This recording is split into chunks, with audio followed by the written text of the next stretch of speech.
ஆத்ம நமஸ்காரம். அருட்பெருஞ்சோதி அருட்பெருஞ்சோதி தனிப்பெருங்கருணை. வாழ்க வளமுடன், வாழ்க வையம்.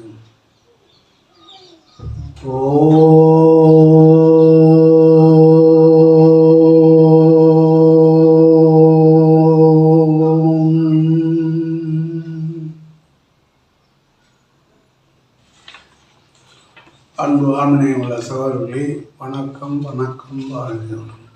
5 கோடி மந்திரத்தை ஜபிப்பதை விட 5 எழுத்து மந்திரத்தை ஜபித்தால் போதும். 5 எழுத்து மந்திரத்தை சொன்னாலே போதும். 5 எழுத்து மந்திரத்தை நெஞ்சில் நாட்டும் மந்திரம் அது. நமச்சிவாய வாழ்க.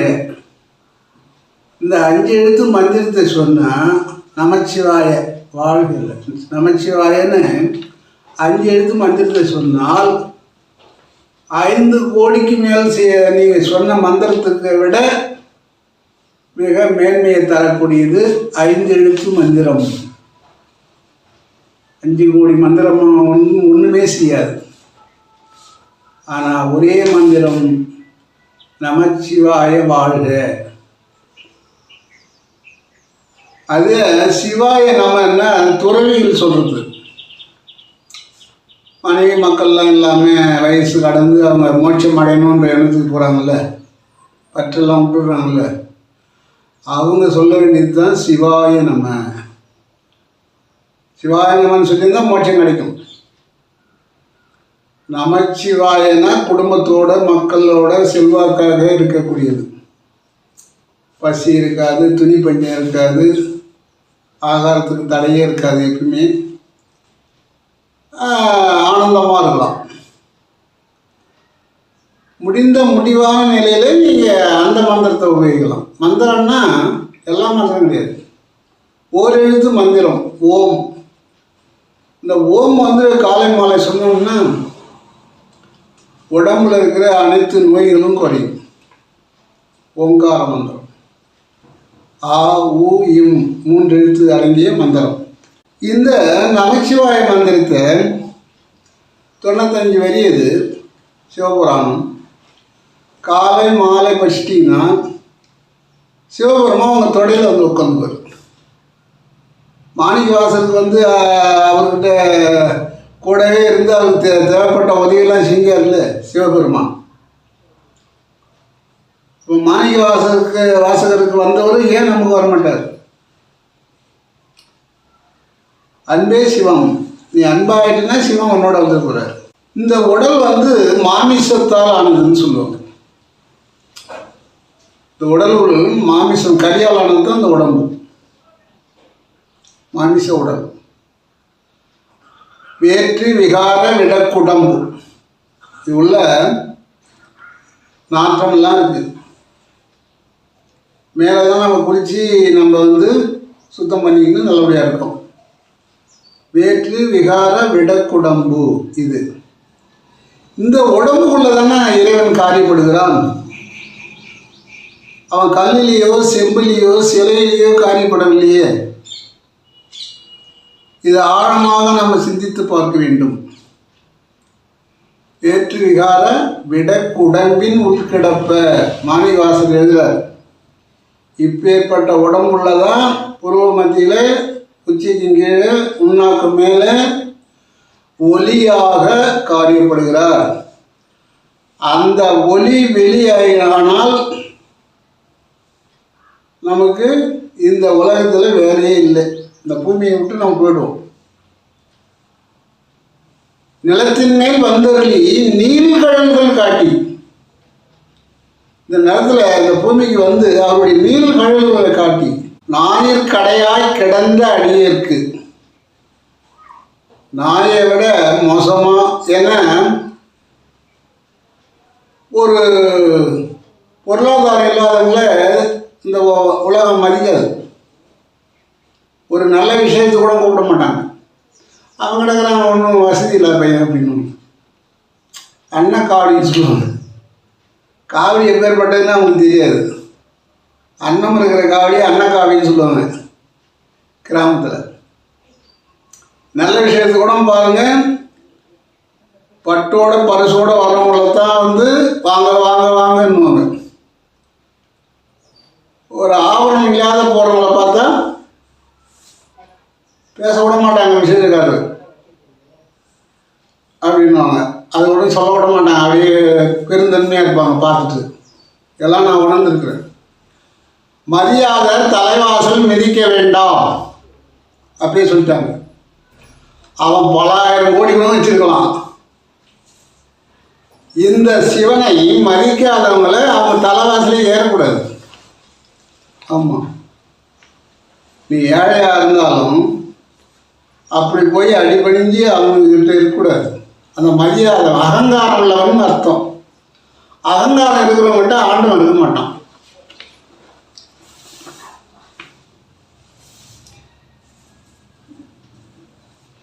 இந்த உடம்போல மட்டும்தான் ஆண்டவன் இருக்கிறான்னு கிடையாது. எல்லா ஜீவராசிகளுக்கும் மாமிசம் உண்டு. ஆடு மாடு கோழி எல்லா பறவைங்க இவங்களுக்கு எல்லாமே தெரியும். எல்லா ஜீவராசியும் மாமிசத்தால் ஆனது தான். ஆனால் எல்லா ஜீவராசி உடம்புலையும் இறைவன் காரியப்படவில்லை. அந்த உடம்புல இறைவன் குடிகொண்டு இல்லை என்றால் என்ன ஆகும்? அது இறந்து போகும். அது அழகு சித்தர் சொல்லுவார், செத்த பிணங்களெல்லாம் சீரா அலங்கரித்து சாகும் பிணங்களெல்லாம் சாய்ந்து சாய்ந்து அழுவது பாருன்றார். இந்த குணம் நீ செத்து போச்சு, நாளைக்கு நாம் சாக போகிறோன்றது இது தெரியல. நாளைக்கு சாக போகிறோமா எந்த நேரமும் சொல்ல முடியாது. இரவிலேயே பகலிலோ எந்தெந்த வேலையிலோ எப்போ நடக்கும்னு சொல்ல முடியாது. ஆனால் விதியை வெல்ல கடவுளால் கூட முடியாதுன்னு நிறைய அதை தான் சொல்லிட்டு இருக்காங்க. உண்மை யாரும் அறியல. உண்மையாக நடந்தது திருக்கடையூரில் பக்த மார்க்கண்டேயன். பக்த மார்க்கண்டேயனுக்கு 16 வயசு தான் கொடுத்தாங்க. அறிவாளி குழந்தை வேணுமா ஆணவமான குழந்தை வேணுமான்னு கேட்டார் சிவபெருமான். ஆணவம் உள்ள குழந்தை வேணாம், ரவுடிஸ் பண்ணுற குழந்தை வேணாம், அப்பா அம்மா பேரை கெட்ட பேர் வாங்கி வச்சிரும். 16 ஆண்டு இருந்தாலும் அவனா நல்ல பிள்ளை, இந்த உலகமே சொல்கிற அளவுக்கு என்னையும் அவனுடைய பேர் நிலைச்சிருக்கிற பிள்ளை தானே வேணும் அப்படின்னு கேட்டாங்க அவங்க அப்பா அம்மா. 16 ஆண்டு காலம் வாழ்ந்தாலும் நல்ல பிள்ளை தான் வேணும், உலகம் போற்றக்கூடிய பிள்ளை தான் வேணும்னு கேட்டாங்க. 100 ஆண்டுகள் அகங்காரம் கொண்டு எல்லாரையும் அடித்து நொறுக்கி அவங்களையும் ஆணவத்தால் அழிக்கக்கூடிய சித்திரவதை செய்யக்கூடிய குழந்தை தேவையில்லை, அது கெட்ட பேரை வாங்கி வைக்கணும். நான் அப்படியே சிவபெருமான அருளை கொடுத்த பிறந்தா 16 வயசு முடிஞ்சது. உலகத்தில் நல்ல பேர் வாங்கினா, நல்ல பிள்ளைன்னு பேர் எடுத்துட்டான். இறக்கின்ற தருணத்தில் அப்பா அம்மா அழுகுறாங்க. இன்னும் 3 மாதம் தான் இருப்பேன், 2 மாதம் தான் இருப்பேன், நாளை எண்ணிட்டு இருக்காங்க. அப்போ சொன்னால் அந்த பக்த மார்க்கண்டேயன், மனுஷனால் முடியாத ஒன்றும் இல்லைம்மா, அவங்க கொடுத்த வரம் அப்படி. நாம் நடந்துக்கிற ஒரு நன்னடத்தையில் நம்மளுக்கு அதுலேருந்து தீர்ப்பு கிடைக்கும், அதுலேருந்து விதிவிலக்கு உண்டு, நீங்கள் பயப்படாதீங்கன்னு சொன்னான் 16 வயசு பிள்ளை. அவன் என்ன பண்ணான்? நமச்சிவாய நமச்சிவாய நமச்சிவாயன்னு திருக்கடையூரில் சிவனோடு ஐக்கியமாயிட்டான். சிவனுடைய சன்னிதானம் தொட்டு வெளியே அங்கேயே ஒரு நமச்சிவாயன்னு சொன்னான். 5 எழுத்து மந்திரம். யமனால கிட்டவே நெருங்க முடியல. எல்லா தூதர்களும் போய் பார்க்குறாங்க. 16 வயசு முடிஞ்சு போச்சு, முடிஞ்சு அதிகமாக மணி போயிட்டு இருக்குது. ஒரு துளி கூட சொன்ன வயசில் தவறக்கூடாது. ஆனால் இவனுக்கு அதிகமாக போயிட்டு இருக்கு, கேள்விக்குரிய ஆளுமைன்னு சொல்லி யமன் இங்கே வரான். யமனே இப்படி வரான், அனல் வீசுது, கிட்ட போக முடியல. ஏன்? அவன் நமச்சிவாயன்னு தன்னுடைய விஷயத்திலிருந்து ஆய்க்கிற வரைக்கும் நெருப்பு ஊதிக்கிட்டே இருந்துட்டான். அது ஊத ஊத ஊத பெரிய கனல்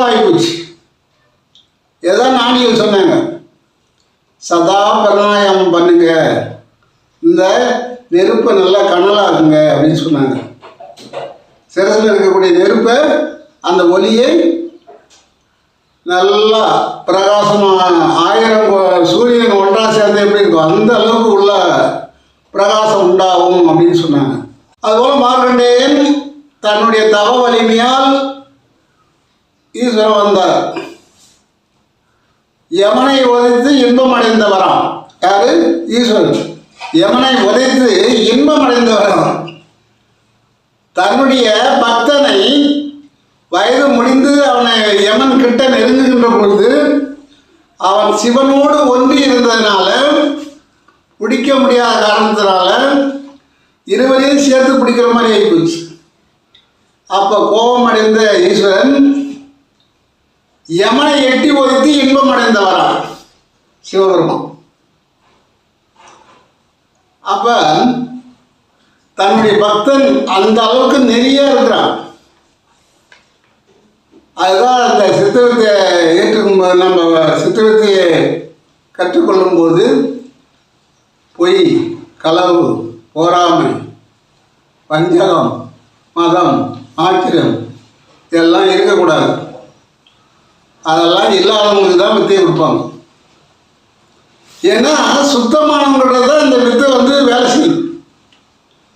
அப்படி இல்லை 1 2 இருக்குது அப்படின்னு சொன்னால், நீ வித்தையை கற்றுக்கிட்டு அதை ஊத ஊத ஊத இந்த கனல் நெருப்பு அதிகமாக உண்டாக உண்டாக இந்த ஆற்றல் அதிகமாகும் போது இது தானாக மறைஞ்சிடும். இந்த தீய வழக்கங்கள் தானாக ஓடிடும். அதனால் நம்ம துணிஞ்சு வித்தையை வாங்கலாம். 1 2 இருக்கும். இருந்தாலும் இந்த உடலில் இருக்கக்கூடிய அந்த தீய சக்திகள் நாம் கதாகதம் பண்ணும்போது அது வெளியே போயிடும். ஒரு 3 மாதத்துலேயே அதெல்லாம் விளையிடும். உன்னுடைய பக்த மார்க்கண்டேய மாதிரி விடாப்பிடியாக இருந்தால் நடத்தலாம், எல்லாத்தையும் வெல்லலாம். அப்போ மாமிச உடலில் தான் இருக்காரு. இந்த மாமிசத்தை கொண்டு போய் ஒரு மாமிசத்தை ஒரு ஆட்டையோ மாட்டையோ கொண்டு போய் பலி கொடுக்குறான். பலி இடும்போது கூட உள்ள சிவன் தானே இருக்கிறாரு. அந்த சிவனுடைய தலை சிரசில் ஒரு ஆட்டை பலி கொடுக்குறான்னா அது சிவனுடைய சிரசில் யார் இருக்காரு? சிவபெருமான் தான் இருக்காரு. அப்போ அது இறக்கும்போது சொல்லுமா, என்னை ஒரு முறை இவன் வெட்டினான், இவன் 7 முறை ஆடா பிறந்து இவன் 7 முறை பலியிடணும் அப்படின்னு சொல்லி சாபம் கொடுக்கணும். அதான் சாபம் வாங்கக்கூடாது. எதுவுமே 11 சாபம் உடனே படிக்கணும்னுவாங்க. அது மாதிரி எந்த ஜீவனும் சாபம் கொடுக்கக்கூடாது. ஒரு செப்பு சிலையை செய்யணும்னா சுத்தமான வெள்ளி 6 கிராம், செம்பு 4 கிராம், 4 பங்குன்னு வச்சுக்கேன். கிராமெல்லாம் போட்டால் சரி, பங்கு நீ எத்தனை கிலோ எடுக்கிறியோ அதுல 4 பங்கு. வெள்ளி 6 பங்கு, நாகம் 3 பங்கு, துத்தி நாகம், செம்பொண்ணு 2 பங்கு தான். பொன் 2 பங்கு தான் பங்கு. காப்பர்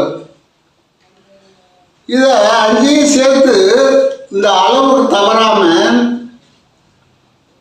தவநிலையில் இருக்கிறவங்க செஞ்சாங்கன்னா அந்த சிலையே செம்பொண்ணாக மாற்றும். ஐம்பொன்னு சொல்லுவாங்க. அது பொன்னாக மாறும். மரம், செடி, கொடிகள் தனக்கு வேண்டிய ஆகாரத்தை வேர் மூலமாக சேர்த்து கொள்ளும். வேறால தான் தன்னுடைய ஆகாரத்தை எடுத்துக்கும்.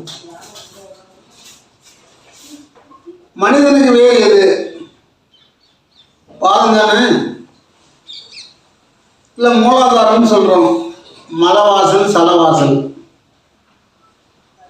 அங்கிருந்து ஆகாரத்தை எடுத்துக்க முடியுமா? மனிதனுக்கு வேறு எது? மூலாதாரத்தில் மூன்றிடும் கனலைன்னு சொல்கிறோம். மூலாதாரம், மலவாசல், சலவாசல் அது கழிவுகளை தள்ளக்கூடியது. ஒரு வாகனம் இருக்குதுன்னு சொன்னால் அதனுடைய பின்பக்கம் அந்த கழிவுகளை தள்ளக்கூடிய ஒரு பைப் ஒன்று போகும். பின்பக்கமாக தள்ளும் கரும்புகை. கழிவுகளை தள்ளுறதுக்கு மனுஷனுக்கு இது என்னவோ அதுதான் வாகனத்துக்கும் இருக்கும். அதுபோல் ஒரு மனிதனுடைய வேர் எங்கே இருக்கிறது, மூலாதாரம் எங்கே இருக்கிறது அப்படின்றத நாம் முதல்ல தெரிஞ்சுக்கணும். ஒரு மனிதனுடைய மூலாதாரம் சிரசில் தான் இருக்குது. ஏன்னு கேட்டால் வாய் வழியே தான் சாப்பிட்றோம். கால் வழியே சாப்பிட்றான்னா இல்லை மூலாதாரத்து வழியே சாப்பிட்றாங்க. மரம் வந்து வேறு வழியே சாப்பிடுது, அதுக்கு மூலாதாரம் அது நிலவேறுன்னு சொல்லுவாங்க. நமக்கு மூலாதாரம் எது? ஆகாரம் எடுத்து கொடுக்க எந்த இடமோ அதுதான் மூலாதாரம். ஆகாரத்தை நாம் புசிக்கின்ற இடம் இங்கே சிரசு ஒரு சார்ந்து தான். அதான் அடிக்கடி சித்தர் சொன்னார், எஞ்சான் உடம்படியோ 7-2 வாயல் அடி அப்படின்னு, 9 வாசல் அப்படின்னாரு. அப்புறம் 8 சாணில் இந்த ஒரு சாணி தான் இந்திரபிரஸ்தம்னு சொல்லுவாங்க. கடவுள் வாழக்கூடிய இடம் இந்த ஒரு சாணி தான். இப்போ மரத்தினுடைய ஒரு கிளையை வெட்டிட்டாலும் அது துளுக்கும், துளிர் விடும். தலைபாகத்தில் நீ எதை வெட்டினாலும் துளுத்து வரும். மனிதனுடைய தலைபாகத்தில் வெட்டினா துளுக்காது. ஆனால் கால் பக்கம் வெட்டிட்டாலும் துளுக்கும். மனுஷன் உயிரோட இருப்பான், கை போயிட்டாலும் உயிரோட இருப்பான். ஜலவாசல் மலைவாசல்ல இருந்து இந்த சிரசு வரைக்கும் அப்படியே எல்லாம் உயிரோட இருப்போம். மூலாதாரம்னா எங்கே இருக்கு? அந்த மூலாதாரத்துலேருந்து தான் நம்முடைய சுக்கிலம் உற்பத்தி ஆகி மலவாசல் சலவாசலுக்கு செல்லுது, சலவாசலுக்கு செல்கிறது. உற்பத்தி ஆகிற இடம் எது அப்படின்னா எட்டாபிஸ். இதுதான் இந்த மனுஷன் வந்து தலைகீழ் நின்னாதான் லிங்கம் நேராக நிற்கும். இது நிறைய பேருக்கு தெரியும். மனுஷன் வந்து தலைகீழ் நடக்கிறான்னு சொல்லுவோம். அப்போ இங்கே ஒரு கருமையான லிங்கம் வந்து நம்ம உச்சியில் உள்வாட்டமாக இருக்குது. இது அமெரிக்கா விஞ்ஞானிகள் கண்டுபிடிச்சாங்க. அப்போ மனுஷனுடைய மூலாதாரம் எங்கே இருக்குது? சிரசில் இருக்குது. அப்போ இது வரைக்கும் தான் இதனுடைய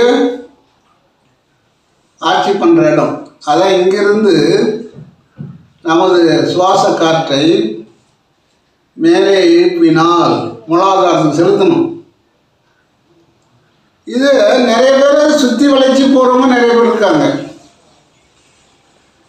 ஒரு ஊருக்கு போகணுன்னா 4 வழி இருக்குது.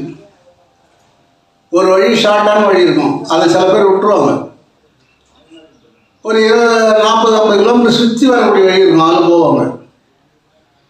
ஆனால் ஷார்ட்டாக ஒரு 5 கிலோமீட்டரில் போய் அந்த இடத்த அடையக்கூடிய வழி தான்